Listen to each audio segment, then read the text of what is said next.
2003, when I got invited to go participate in the sandbox, as the good sergeant major knows, sometimes in the command group, and you're working in multiple countries, you have to go around to diplomatic affairs and events, and you have to travel around.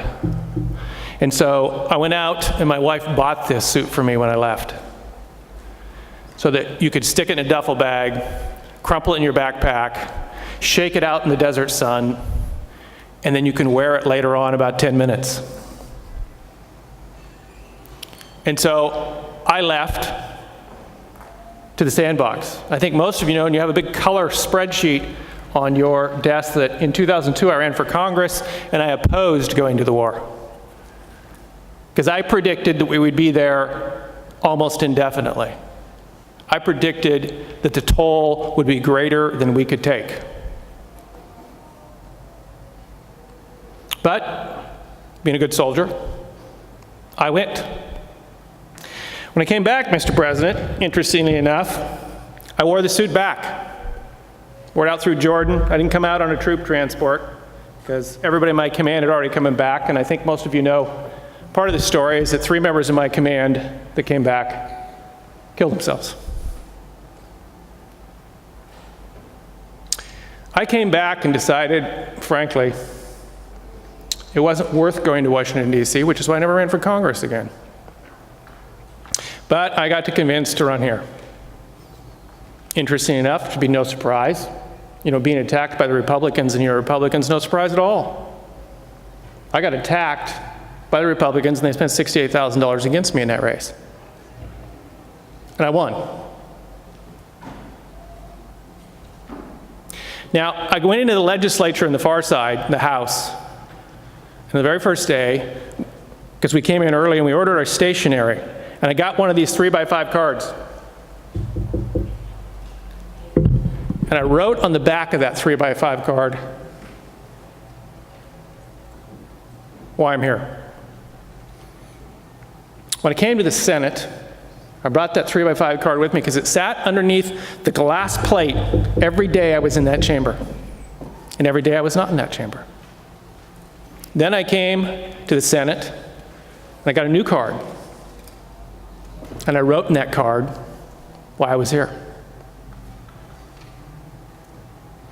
Now, the Speaker, 2 of them, 1 Democrat, 1 Republican, and the President of this chamber were, I suppose, kind enough to let me to continue my military service.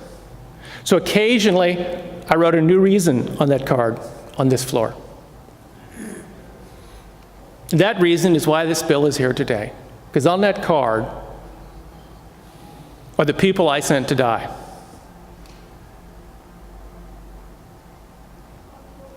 There's not a serving active duty general officer that sent more people to die than I have. Not one. And for 12 years,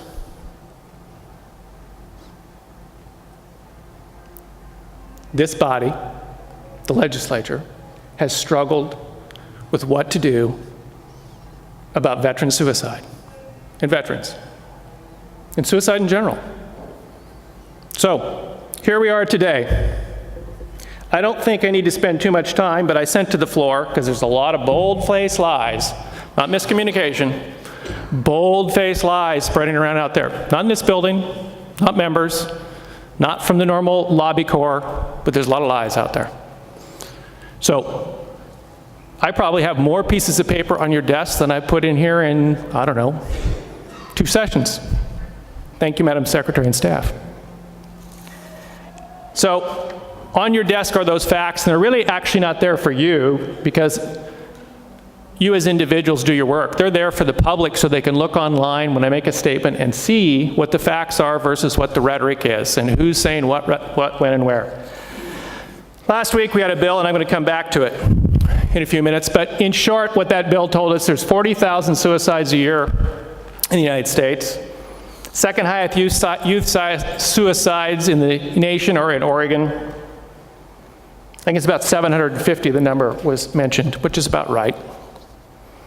And in Oregon, on average, there's 150 veterans a year who commit suicide.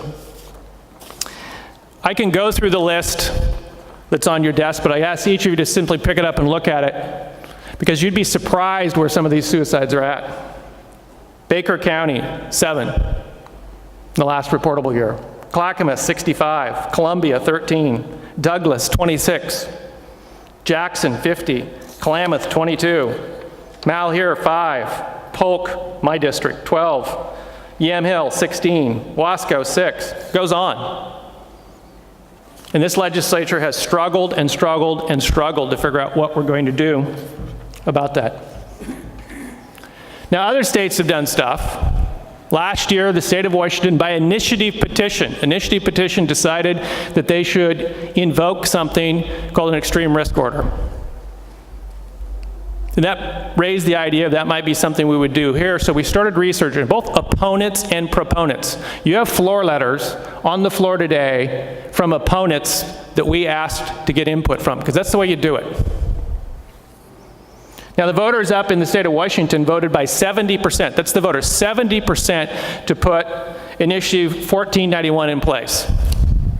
70%. Now, the interesting part about it is theirs is fairly wide open. Preponderance of evidence, anybody and their uncle, a whole bunch of things in there that we here in Oregon decided, not the Oregon way, but to say, hey, we're only trying to target those individuals who unfortunately want to commit suicide and unfortunately may murder their spouse that's in the house, their children that's in the house, or their roommate. That's what we wanted to target. And that's how we read it. Now, a lot of rhetoric about the way this is supposed to be, but just so you know, Connecticut did this not before we went to the sandbox. They did it in 1999. And in Connecticut, there's been about 700 to 800 of these issued since then. And they're credited with saving lives. And oh, by the way, the Supreme Court's just down the coast, and it's been upheld. California passed it the same way, and theirs the same way, is in the hundreds, because that's what we're going after. This isn't some broad, sweeping confiscation like you see in Breitbart News. And I'm going to come back to that, because how it got to Breitbart News is an interesting professional matter.